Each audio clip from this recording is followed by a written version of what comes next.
Police প্রশাসন কাদেরকে খুশি করার জন্য ভূমিকা পালন করছেন।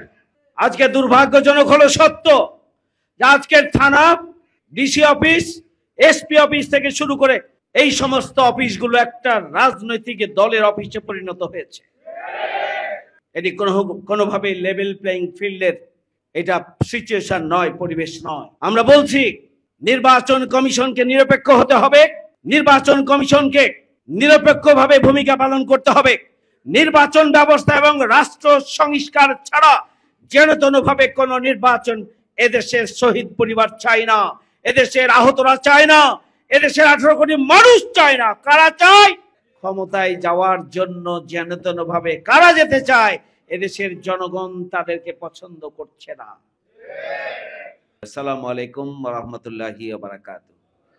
বাংলাদেশ জামাত ইসলামী 5ই আগস্টের গণঅভ্যুত্থানের পরে আমরা বারবার বলে এসেছি যে যারা শহীদ হয়েছেন এবং যারা আহত হয়েছেন তাদেরকে রাষ্ট্রীয়ভাবে মর্যাদায় অধিষ্ঠিত করতে হবে এবং তাদেরকে পুনর্বাসনের ব্যবস্থা গ্রহণ করতে হবে। আমরা 5ই আগস্টের গণঅভ্যুত্থানের পর থেকে বারবার বলে আসছি যে আমরা গণহত্যাকারীদের বিচার চাই। যারা খুন করেছে, যারা গুম করেছে, শুধুমাত্র 24 জুলাইয়ের গণঅভ্যুত্থান নয়, 17.5 বছরে গুম এবং খুনের সাথে যারা জড়িত, গণহত্যার সাথে যারা জড়িত, তাদের বিচারের আওতায় আনতে হবে।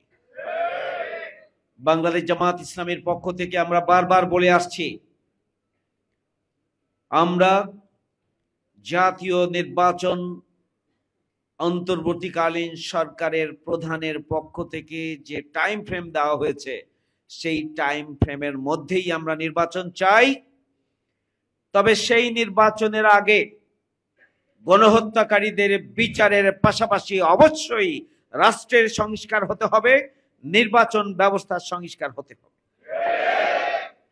যেন তেন করে নির্বাচন সংগঠিত করে আমরা কোন একটা দল ক্ষমতায় গিয়ে আবারও ওই ফ্যাসিস্টের পদধ্বনির সূচনা করবে, এদেশের জনগণ সেটি চায় না।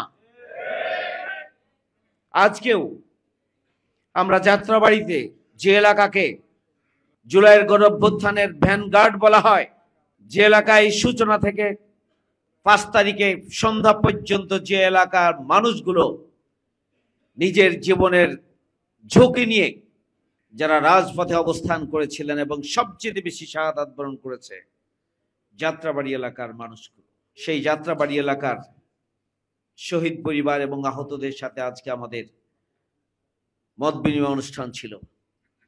সেখানে তারা পরিষ্কার বলেছে যে আমাদের সন্তানদের উপরে যারা, আমাদের পরিবারের সদস্যদেরকে যারা খুন করেছে তাদের বিচারের আগে নির্বাচন হতে দেওয়া হবে না। এটা তাদের বক্তব্য, তাদের পরিষ্কার কথা।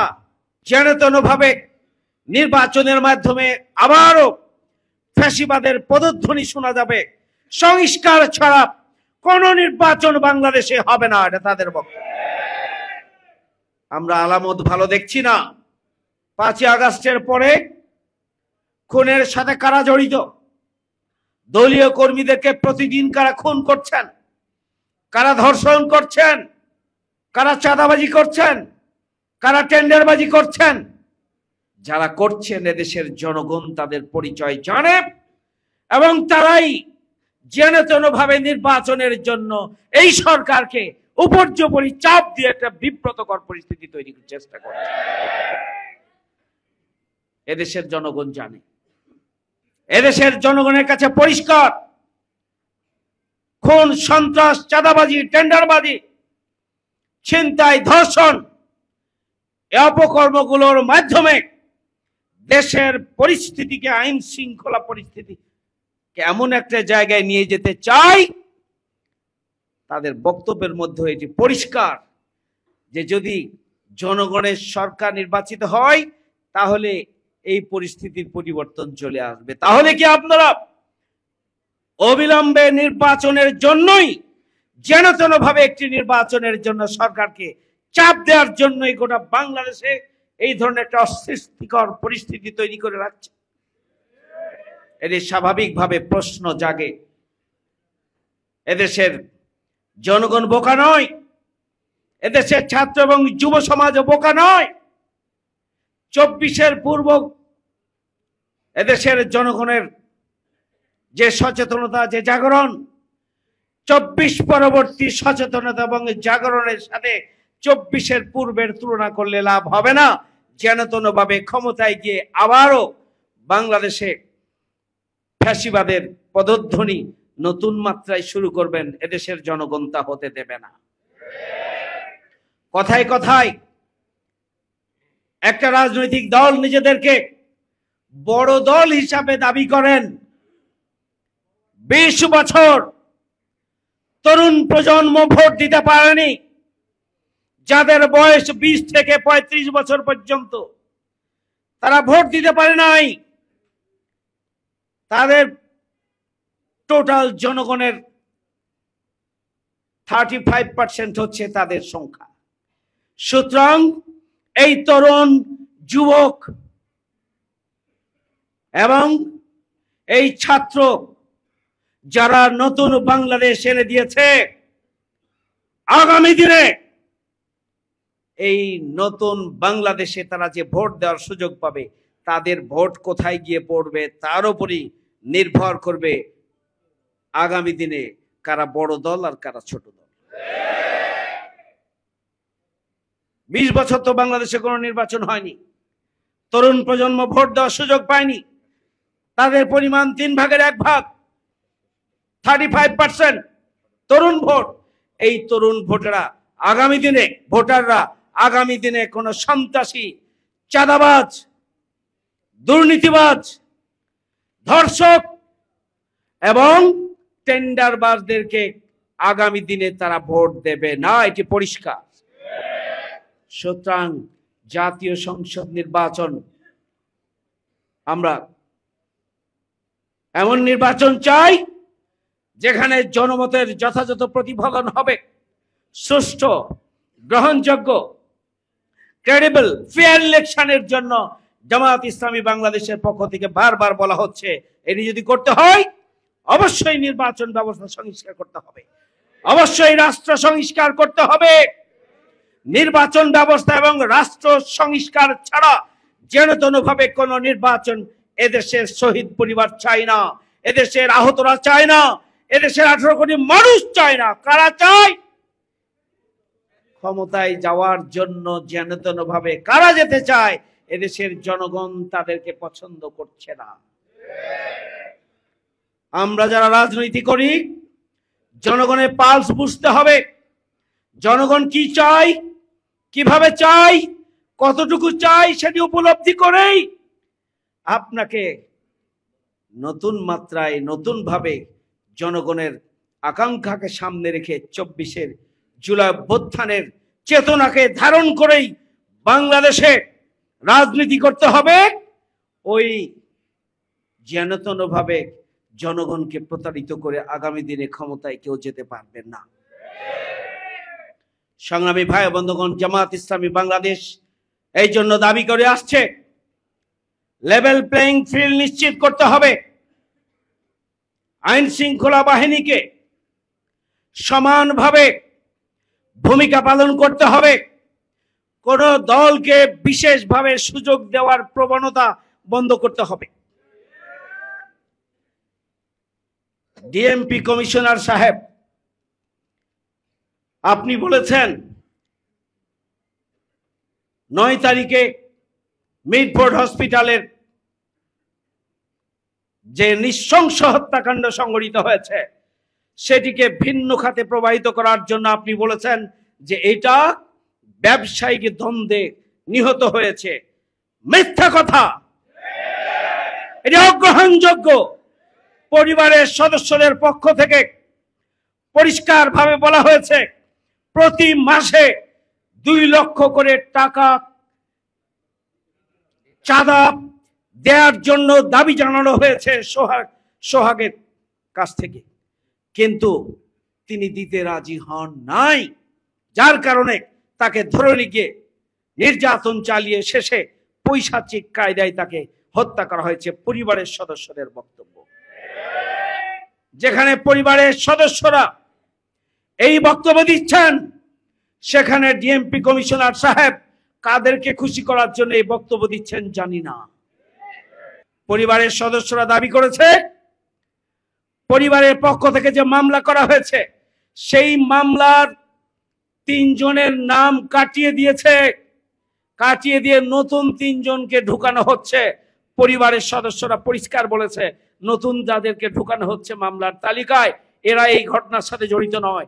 যাদের নাম এখানে ছিল তাদের নাম পুনঃস্থাপনের জন্য পরিবার দাবি জানিয়েছে।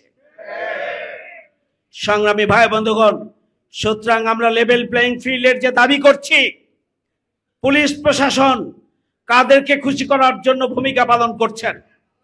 আজকে দুর্ভাগ্যজনক হলো সত্য যে আজকের থানা, ডিসি অফিস, এসপি অফিস থেকে শুরু করে এই সমস্ত অফিসগুলো একটা রাজনৈতিক দলের অফিসে পরিণত হয়েছে।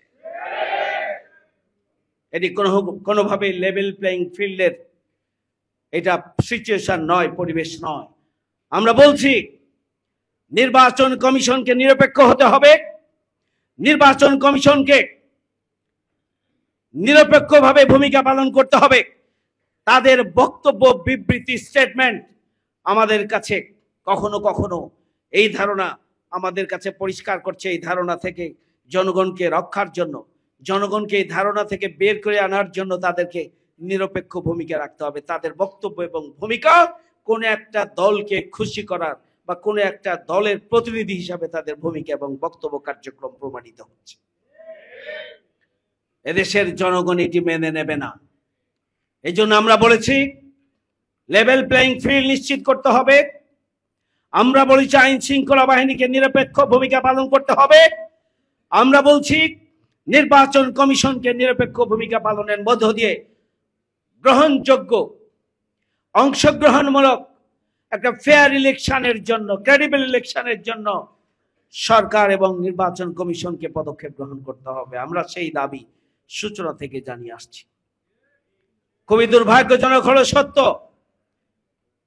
যে বাংলাদেশের রেমিটেন্স যোদ্ধা যাদেরকে বলা হয়, পৃথিবীর বিভিন্ন দেশে বাংলাদেশের অর্থনৈতিক উন্নয়নের জন্য যারা ভূমিকা পালন করেন, 54 বছরে এখন পর্যন্ত নির্দয়ভাবে 1,10 লক্ষের উপরে প্রবাসী রয়েছে। এই সমস্ত প্রবাসীদেরকে বাংলাদেশে তাদেরকে ভোট দেওয়ার জন্য, নাগরিক অধিকার প্রয়োগের জন্য, সাংবিধানিক অধিকার প্রয়োগের জন্য এখন পর্যন্ত এই 54 বছরে কোনো পদক্ষেপ গ্রহণ করা হয়। খুবই দুর্ভাগ্যজনক। আমরা আমাদের 7 দফা দাবি অন্যতম একটি গুরুত্বপূর্ণ দাবি হিসাবে আমরা সরকারের কাছে বলেছি, আমরা নির্বাচন কমিশনের কাছে বলেছি যে অবিলম্বে আগামী জাতীয় সংসদ নির্বাচনের আগে প্রবাসে অবস্থানরত রেমিটেন্স যোদ্ধাদেরকে তাদের ভোটাধিকার প্রয়োগের ব্যবস্থা গ্রহণ করতে হবে। আমরা বলেছি প্রক্সি ভোটার নয়, তাদেরকে অনলাইনের মাধ্যমে ভোট দেওয়ার ব্যবস্থা করতে হবে অথবা পোস্টাল ভোট দেওয়ার ব্যবস্থা গ্রহণ করতে হবে। প্রক্সি ভোটের নামে একজনের ভোট আরেকজন দেওয়ার সুযোগ দিলে চলবে না। এখনো যে সময় রয়েছে নির্বাচনের, সেখানে অনলাইনের মাধ্যমে ভোট অথবা পোস্টাল ভোটের ব্যবস্থা করার জন্য যে সময়ের প্রয়োজন, সেই সময় এখনো আমাদের হাতে রয়েছে। সুতরাং অবিলম্বে প্রবাসীদেরকে তাদের ভোটাধিকার প্রয়োগের ব্যবস্থা গ্রহণ করতে হবে। আমরা সেই দাবি আমরা 5ই আগস্টের পর থেকে আমরা দিয়ে আসছি।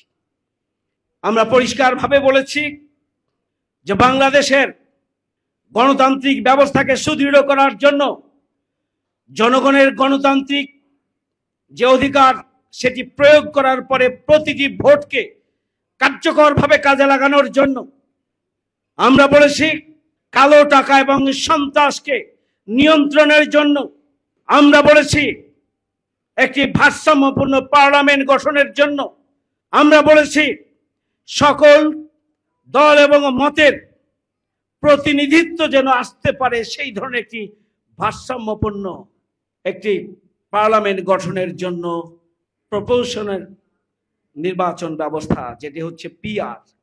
তাহলে প্রপোর্শনাল রিপ্রেজেন্টেশনের মাধ্যমে অর্থাৎ পিআর পদ্ধতির মাধ্যমে নির্বাচনের জন্য আমরা দাবি জানিয়ে আসছি। যারা কালো টাকায় বিশ্বাস করেন, যারা সন্ত্রাসী কায়দায় ভোট সেন্টার দখল করার প্রতিযোগিতা করেন, যারা যেনতেনভাবে ক্ষমতায় যেতে চান, তারাই মূলত পিআর পদ্ধতির মাধ্যমে নির্বাচন চান না। তারা প্রচলিত পদ্ধতির নির্বাচন চায়, যাতে করে কালো টাকা সন্ত্রাসী মালিক যারা গডফাদার, তাদেরকে বিভিন্ন নির্বাচনী এলাকার দায় দায়িত্ব দিয়ে যাতে করে তারা নির্বাচনে জোর করে ভোটের ফলাফল নিজের পক্ষে নিয়ে আসতে পারে। এই জন্যই তারা প্রচলিত পদ্ধতিতে নির্বাচন। একজন ভোটার যদি 43% ভোট পায়, তাদের যে ভোটের যে সংখ্যা, আর একজন যদি 45% পায়, তাদের যে ভোটের সংখ্যা, গোটা বাংলাদেশের সমস্ত ভোট যোগ হবে সেই দলের ভোটের পক্ষে। বিভিন্ন দলের গোটা বাংলাদেশের ভোট যোগ হয়ে তাহলে এখানে আনুপাতিক হারে সদস্য সংখ্যা দেওয়া হবে, কেন্দ্র থেকে তালিকা দেওয়া হবে। এই তালিকা প্রত্যেকটি রাজনৈতিক দল ঠিক করবে কাকে দেবেন, কিভাবে দেবেন। পদ্ধতি নিয়ে আলোচনা করা যেতে পারে, প্রক্রিয়া নিয়ে আলোচনা করা যেতে পারে, কিন্তু পিআর পদ্ধতি প্রায় 90টি দেশে নির্বাচন হচ্ছে পিআর পদ্ধতিতে। তার মধ্যে শুধুমাত্র পিআর রয়েছে প্রায় 40 থেকে 50টি রাষ্ট্রে পৃথিবীতে। অথচ আমরা এখনো পিআর পদ্ধতি বুঝি না, পিআর পদ্ধতি বুঝি না। এই পদ্ধতি ইলেকশন হলে এই হবে, ওই হবে, বহু কথা বলা হচ্ছে। আমরা আমাদের 7 দফা দাবির মধ্যে পিআর পদ্ধতিতে আগামী জাতীয় সংসদ নির্বাচন করার জন্য প্রয়োজনীয় সংস্কার এবং করার আমরা জোর দাবি জানিয়ে আসছি। সংগ্রামী ভাই বন্ধুগণ, 7 দফা দাবি আদায়ের লক্ষ্যে আমরা আগামী 19শে জুলাই সোহরাওয়ার্দী উদ্যানে বাংলাদেশ জামাত ইসলামীর কেন্দ্রীয় সংগঠনের পক্ষ থেকে জাতীয় সমাবেশের আহ্বান করা হয়েছে। সেই সমাবেশকে সফল করার জন্য নিশ্চয় পেশাজীবী অঙ্গনে আপনারা নিজ নিজ অবস্থান থেকে কার্যকর ভূমিকা পালন করছেন।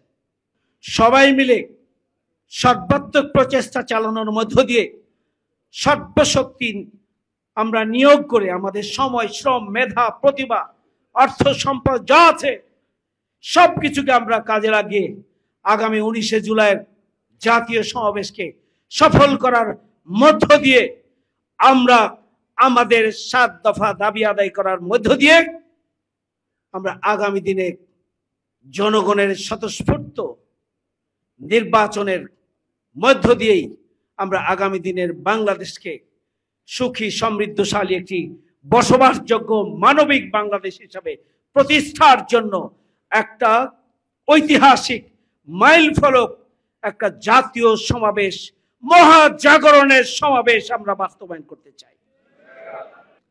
এই সমাবেশ দেশ রক্ষার সমাবেশ। এই সমাবেশ 24 জুলাই আগস্ট আন্দোলনের চেতনাকে ধারণ করার সমাবেশ। এই সমাবেশ 24 জুলাই আগস্টের যে চেতনা, সেই চেতনাকে বাস্তবায়নের সমাবেশ। এই সমাবেশ এদেশের 18 কোটি মানুষের স্বপ্ন পূরণের সমাবেশ। এই সমাবেশ আগামী দিনে বাংলাদেশে দাঁড়িপাল্লার পক্ষে গণজোয়ার তৈরির সমাবেশ। এই সমাবেশ আগামী দিনে বাংলাদেশ তার পথ কোন দিকে হবে, বাংলাদেশের জনগণ কোন দিকে অগ্রসর হবে, বাংলাদেশের 18 কোটি মানুষ আগামী দিনে কাদেরকে বেছে নেবে দেশ এবং জাতিকে পরিচালনার জন্য, কাদের হাতে রাষ্ট্র ক্ষমতা দেবে, সেটি নির্ণয় করার জন্য একটা মাইল ফলক সমাবেশ হবে 19শে জুলাই সোহরাওয়ার্দী উদ্যানে ইনশাআল্লাহ। আমাদের সমাবেশ শুধু জামাত ইসলামীর জন্য নয়, আমাদের সমাবেশ হচ্ছে আগামী দিনের স্বাধীনতার সার্বভৌমত্বকে সুরক্ষার জন্যই জামাত ইসলামী বাংলাদেশ একটা শক্তি, সেই শক্তি হিসাবে আবির্ভূত হওয়ার মধ্য দিয়ে আগামী দিনের বাংলাদেশ বিনির্মাণের মধ্য দিয়ে সুখী সমৃদ্ধশালী বসবাসযোগ্য বাংলাদেশ গড়ে তোলার জন্যই আমাদের 19শে জুলাইয়ের জাতীয় সমাবেশ। আল্লাহ রাব্বুল আলামিন আমাদের সকল প্রচেষ্টাকে শুধুমাত্র তার সন্তুষ্টির জন্যই কবুল করুন। আমা তৌফিক ইল্লা বিল্লাহ। আসসালামু আলাইকুম ওয়া রাহমাতুল্লাহি ওয়া বারাকাতুহু।